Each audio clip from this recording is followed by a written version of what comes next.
Welcome to the Weld Bench, a place where we explore different aspects of welding, fabrication, codes, and theory. I'm your host, Josh. Let's get started. Welcome to the Weld Bench, a place built for welders, fabricators, and anyone who wants to level up their skills. Right now, it's a one-man show, so some shots might be a little rough around the edges, but the content sure won't be.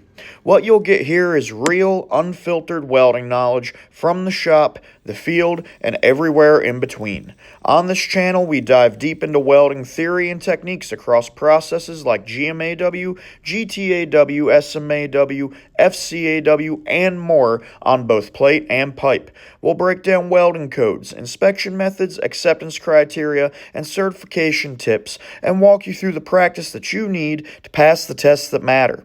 You'll see real projects, real setups, and real problem solving. We'll talk about building a welding career from the ground up, whether you're just starting out or trying to push to reach the next level. There's no sugarcoating here, no paid scripts, and no hype. Just honest advice, solid demonstrations, and reviews based on nearly 2 decades in the industry.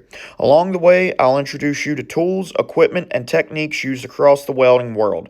We'll bring in guests, explore different corners of the trade, and shine a light on areas of the industry you may have not seen before. If this is the kind of welding content that you're looking for, help support the channel. Like, share, comment, and subscribe to help the Weld Bench grow. Thanks for watching, and until next time, keep welding.